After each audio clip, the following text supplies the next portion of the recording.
Congressman Ro Khanna, thank you for being here. Congressman Ro Khanna represents the heart of Silicon Valley, but he's made a name by challenging power, not protecting it. A bold voice for transparency and reform. He's now leading a bipartisan push to force the release of the Epstein Files, standing one vote away from shaking Washington's culture of secrecy. Today we dig into the fight, the strategy, what real accountability looks like. Congressman Ro Khanna, you and Representative Thomas Massie co-sponsored the Epstein Files Transparency Act. Could you walk us through the exact provisions of the bill, what it mandates, what records must be released, and what protections are included?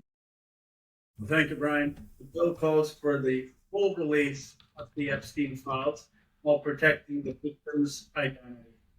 It will include Justice Department files at the CIA, files at the Treasury Department, files at all financial agencies. 90% of Americans believe that the government is rigged, that it doesn't work for them, that the government protects the rich and powerful. This is about standing with survivors. It's about protecting America's kids. But most of all, it's about restoring trust in our government. But just if you are a multimillionaire, if you have politician friends, doesn't mean you can abuse the law, that you can abuse young girls. We are at 217 signatures. Sorry. In my 9 years of Congress, I don't remember a discharge petition that has actually gotten a vote. We need one more signature. We will get one on September 29th when the next Democrat is signed in. But I'm hoping now and then find one more Republican who's got to sign it. And then 7 days after the September 29th date, we will have a vote on this. Very good. The bill requires the Attorney General to make all unclassified records related to Epstein and Maxwell public within about 30 days after enactment. Why 30 days, and do you believe the deadline is realistic? Well, 30 days, there's not stonewalling with the Justice Department. They need, of course, time to talk to the victim's attorneys, make sure that the redactions are there to protect victims. But we believe is a lot of time to be able to get to the problem. Right, that is a fair assessment.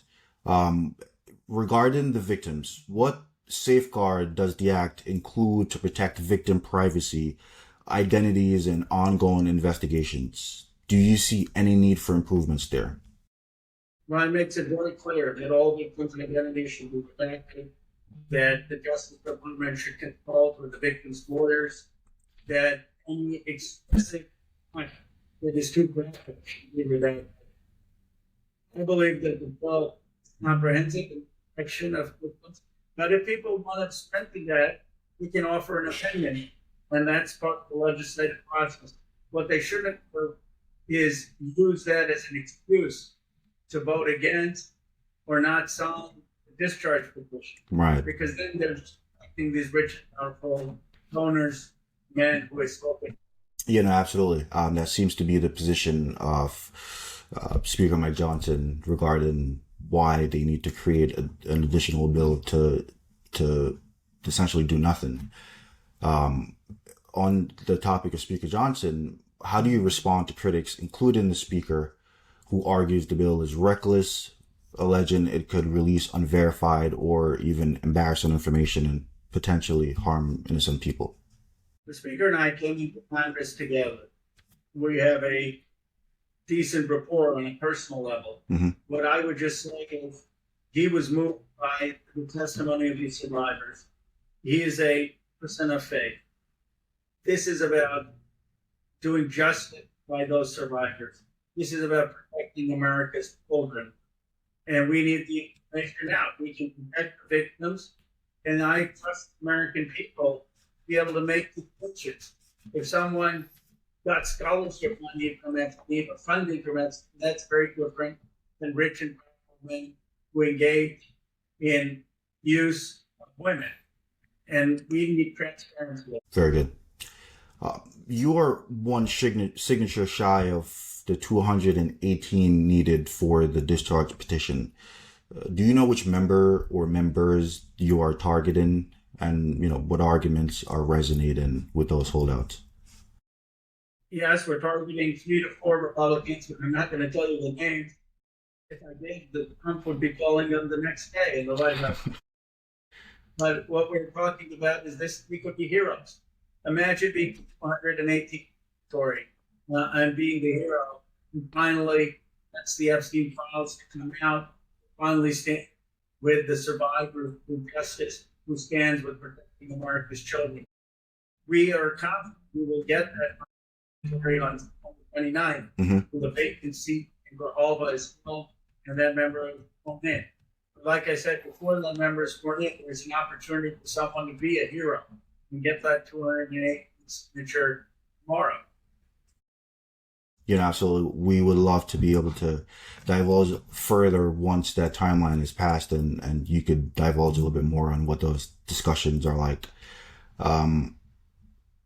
What is your timeline or strategy for securing that final signature? Are there scheduled meetings, offers for amendments, or maybe other political trade-offs being considered here?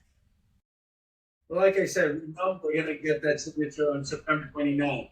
In the meantime, we're talking to 3 or 4 Republicans who have less concerns about those survivors, some of them who saw or attended the press conference, who are very passionate about making sure that it's done. And we basically saying that this is not in, this is something that's confronting race. And about getting people involved in our government, take on the argument that the government is shielding them. Well, that's popular opinion at the moment. The masses largely believe that the Epstein files are not just being suppressed, but we're actively witnessing one of the largest cover-ups in the nation's history. What would you say to that? I do believe that we're missing a question people are asking. Force is so powerful that it is allowing this. When Donald Trump released the Epstein, when J.D. Vance released the Epstein, what made them force? Why is it some force that has grip on our American government? And that's what people find so frustrating. That's why 90% think that the government is rigged. That's why we need to restore trust. And that's why this has been bipartisan. No, absolutely. Once the petition reaches 218 and forces a floor vote, how long might it take for the Epstein Files Transparency Act to actually pass the House, and what are the risks that remain? It will be let a vote within 7 days. Well, by mid-October, we should have the vote and send this to the Senate. I suppose the procedural rules try to get rid of the discharge petition. Mm-hmm. That would be a very dangerous road. I don't think even the Republicans would want to do that. The American people are dialed in. We're following this. And I believe once we get 118 votes, the Republicans will come out. There's nothing they can do in the House. This fight will go. Yeah, no, absolutely. That's what we're all on the sidelines hoping for. Assuming the House passes the bill, what are the biggest hurdles in the Senate or even the White House? Have you had any indications from senators or the executive branch on whether they would support or even oppose the act? Well, Senator Schumer is taking action to bring this for a vote. When we've had 2 Republican senators, Josh Hawley and Rand Paul, support it. I believe if we get a strong vote in the House, it will be pretty difficult for the Senate not to pass this. And even the House will be statement, 2-page news on every cable news show, on every network, being amplified by every podcast and content creator. I do believe that will put pressure on Trump and Van Botany to release the files. Yeah, no, absolutely. Speaking about public pressure, how does public pressure, activists, survivors, or even the media factors into your legislative strategy? Has it changed the conversation on Capitol Hill? The survivors were heroes. They changed the entire conversation. This was losing some momentum. Mm-hmm. The speaker, as you remember, had canceled Congress. He had been out for 6 weeks. But then with the survivors speaking out in front of the Capitol, for the first time the Capitol heard that, and they were so moved. They were moved by their country. And this has now caused across the country, and I believe that's what has to happen. Perfect. You said releasing the files is about restoring trust in government. What do you believe has eroded that trust, and how specifically will transparency in this case help to restore it? Big money is trust. People who have money, people who have power are played by one set of the rules, while too many Americans have seen their lives hollowed out, their kids' dreams deferred, American dreams away. And the government is doing the bidding for the rich and powerful instead of that. And so what we need to do is just, the government is going to hold the rich and powerful to account. The government is not going to allow the max finance during the job. We're going to actually remain street. And we need an economic agenda that does it. This, the first step, lead accountability, against the lead impunity, against this idea that if you have too much money, that you can buy the political system and that you don't have to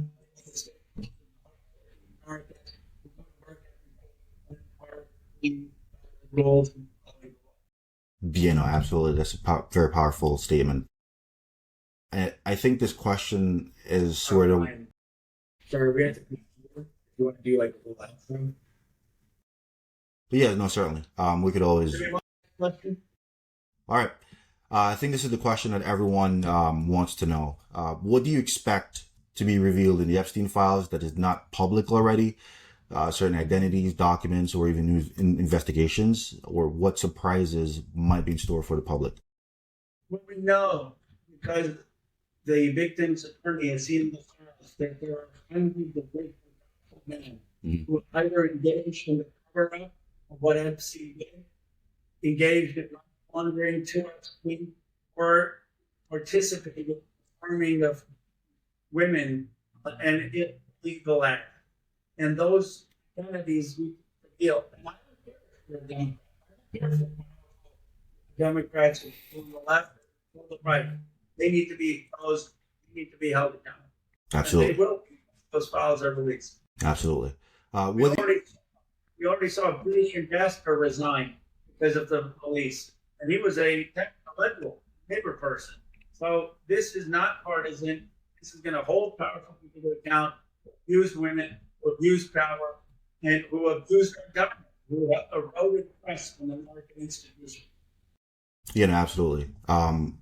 I really do appreciate that, Congressman Ro Khanna. Whether you agree with him or not, Representative Ro Khanna has proven that some members of Congress are still willing to take on the system, one signature, one truth, one survivor at a time.